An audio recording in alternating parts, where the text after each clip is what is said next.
Memedi cumplung. Nalika Sukir duwe ada-ada arep adeg omah ning pekarangan kuwi, aku wis tau ngelikake. Kejaba pekarangan sing mapane ning wetan omahe Mbah Kasan Sobari kuwi pancen dudu duweke Sukir, uga lemah kuwi kawentar wingit. Manut critane simbahku, jare papan kuwi rumuhun mujudake kedunge Kali Pucung, kali sing nyigar desa Babatan. Iline banyu mengulon, nuli menggok ngalor lan anjog ing Kali Balong. Isih manut dongenge simbah, jare ing kedung kono kuwi biyen kerep ana mayit kentir sing nyangkrok. Uga kerep kanggo papan buang bayi saka wohing tumindak peteng. Mula papan kuwi kondang akeh demite. Kena diarani markase lelembut. Isih adhedhasar dongenge simbah. Nadyan kedung kuwi angker, nanging uga ana mupangate. Ing kono akeh iwake sing bisa dialap dening warga sakiwa tengene. Akeh sing padha ngalap iwak kanthi njala, masang wuwu, mancing lan sapiturute. Nanging ana wewaler sing ora kena diterak. Yakuwi yen diweruhi ula dumung sing gedene saklengene wong dewasa, anggone ngalap iwak kudu dilereni. Yen nekat bacut bakal nemoi bilahi. Kuwi critane Mbah Kakung sing nganti seprene tansah tak eling-eling. Nanging kedung angker kuwi saiki wis mati, kegawa saka owah-owahaning alam. Kedunge owah dadi dapuran pring ori sing ketel tur singup. Jembare pekarangan watara 300 meter persegi. Sejatine papan kuwi kena diarani tanah tak bertuan. Jalaran ora dadi hak duweke sapa-sapa. Malah dek aku isih bocah mbiyen tau ketanggor diwedeni demit ning tilase kedung kuwi. Critane mangkene.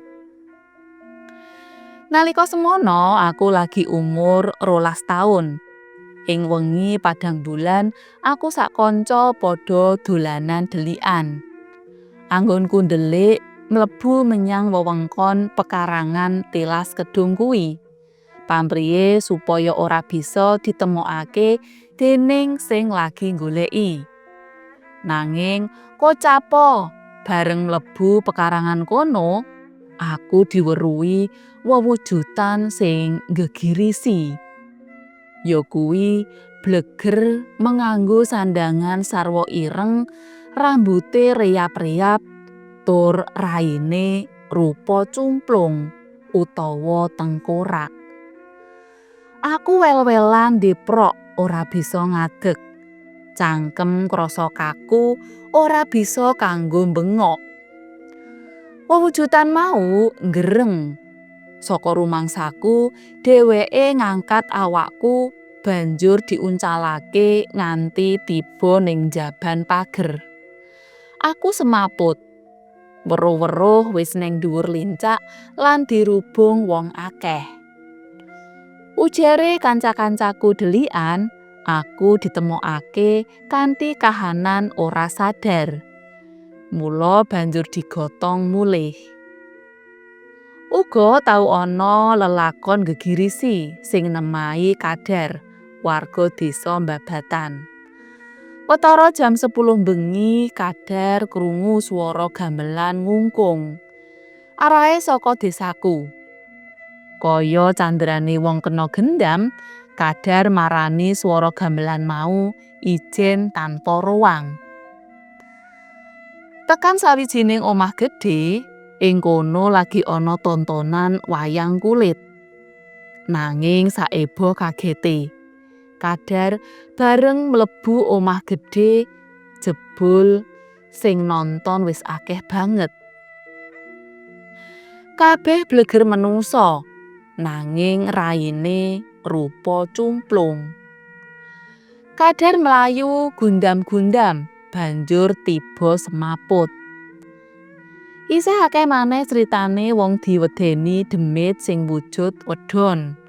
Uga bleger wanita ngumbar susu. Rambute reyap-reyap.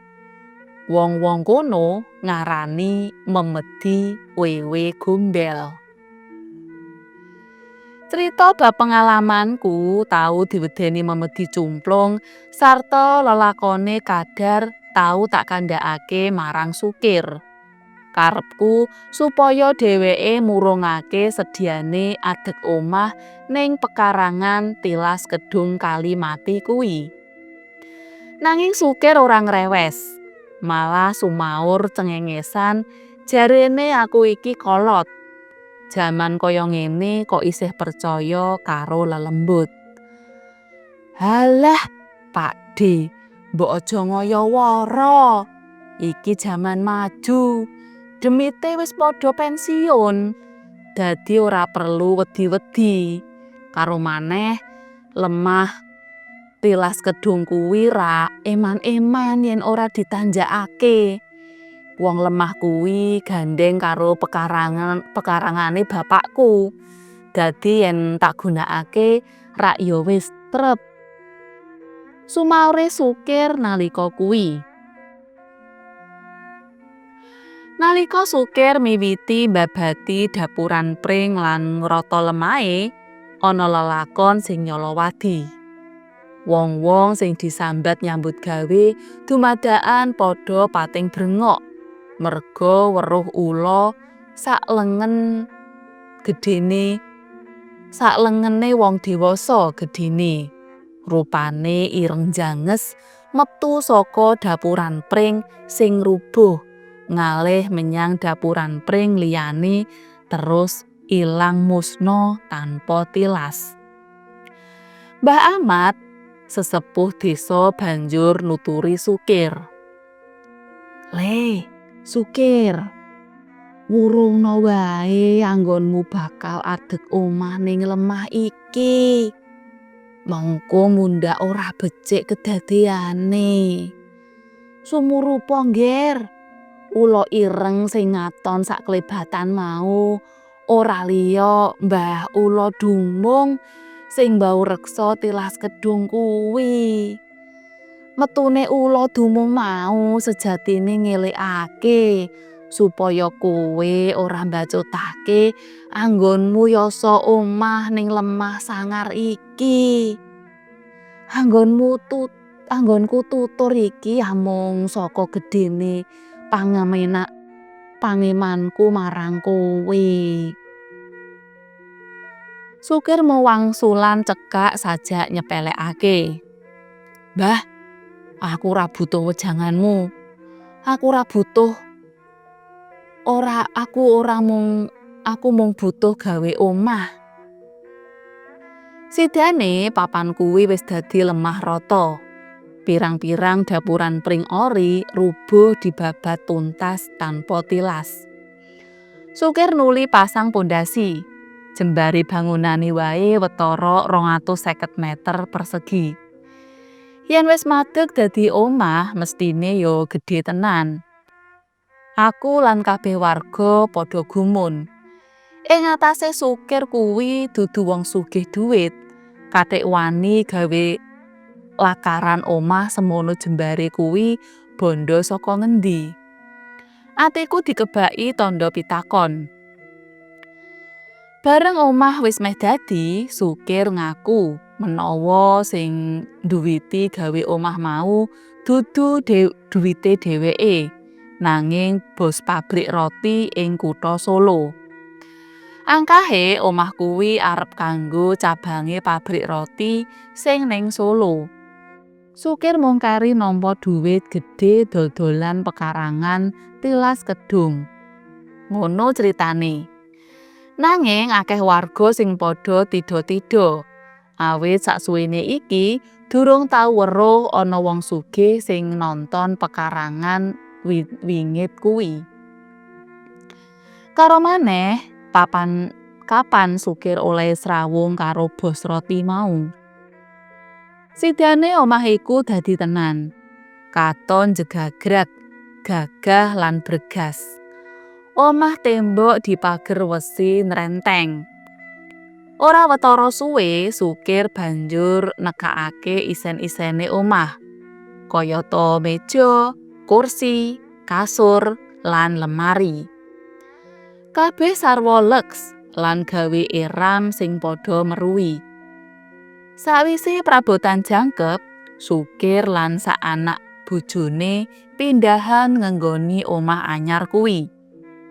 Nanging nganti sawetara suwene tetep ora ana bos roti saka Solo sing jare arep ngenggoni omah anyar kuwi.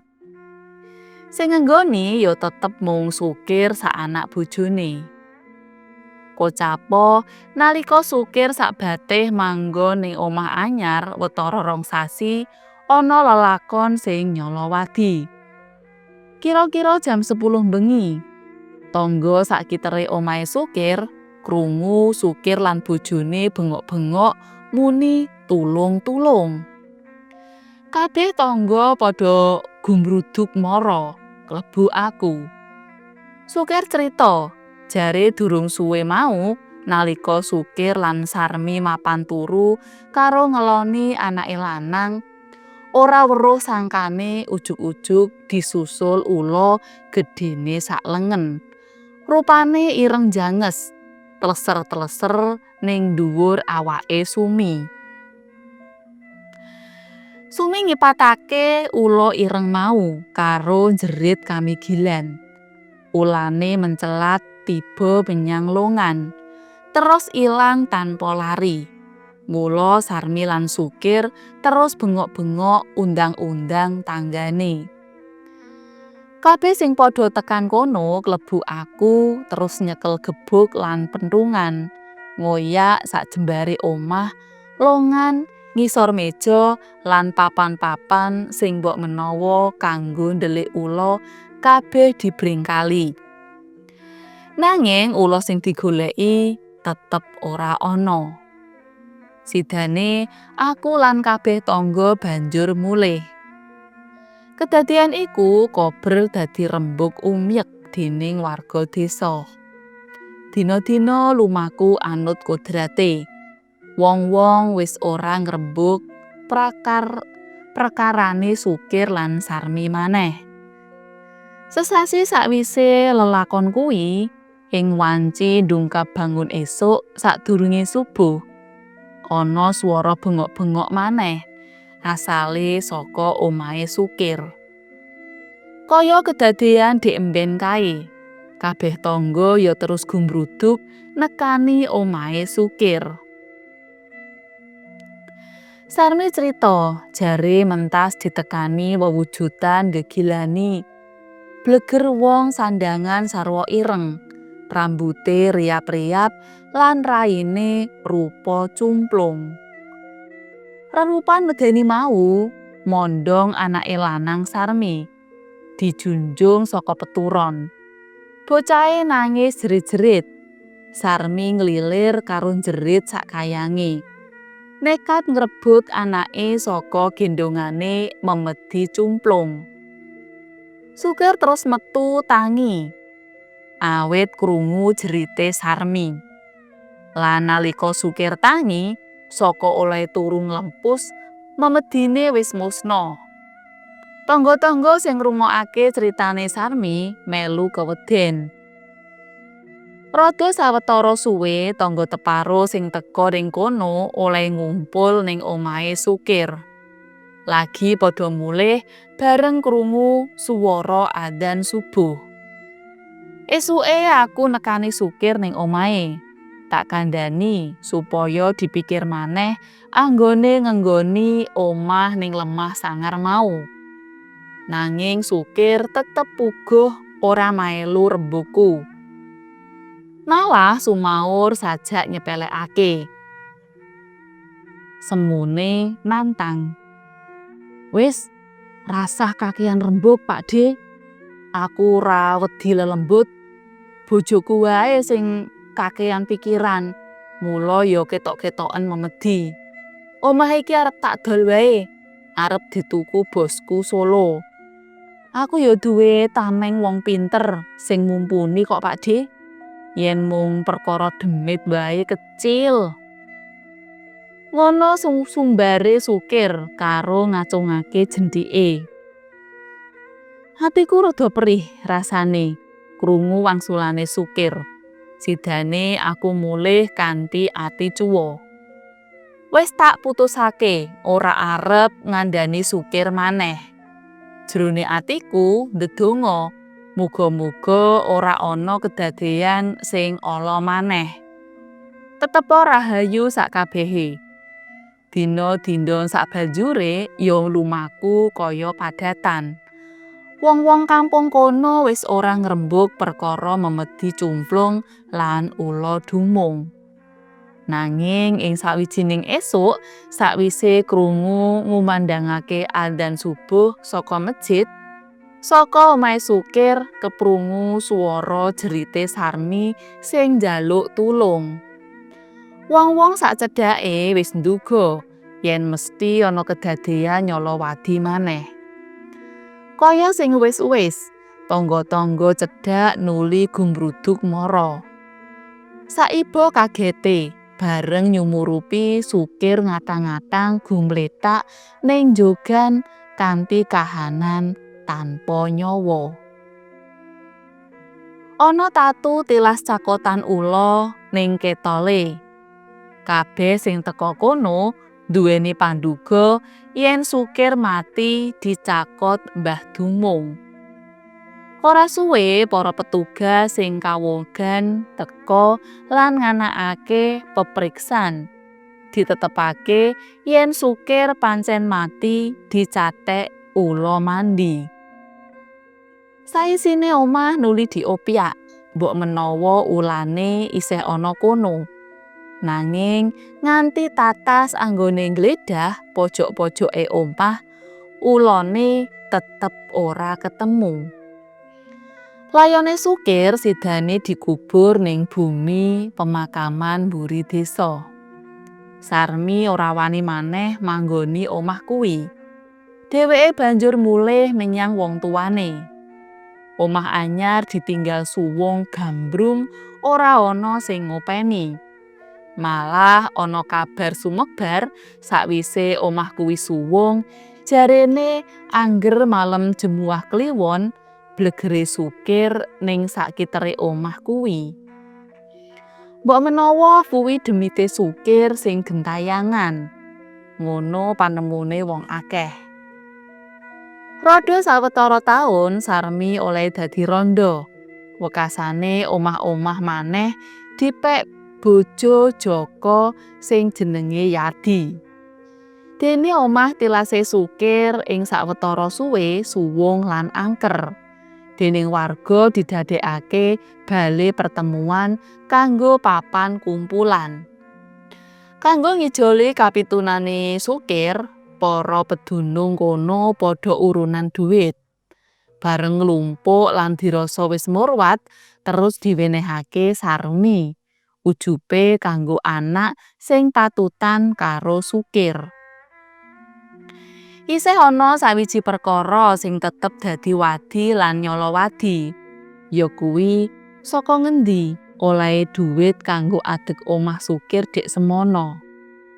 Anut warta sing jare sumebar saka Sarmi dhewe, dek emben kae Sukir tau nemu cepuk isine mas-masan. Ditemu nalika nduduki lemah ning pekarangan tilas kedung kono. Emas sak cepuk terus didol menyang kutha lan duwite kanggo ragat adeg omah.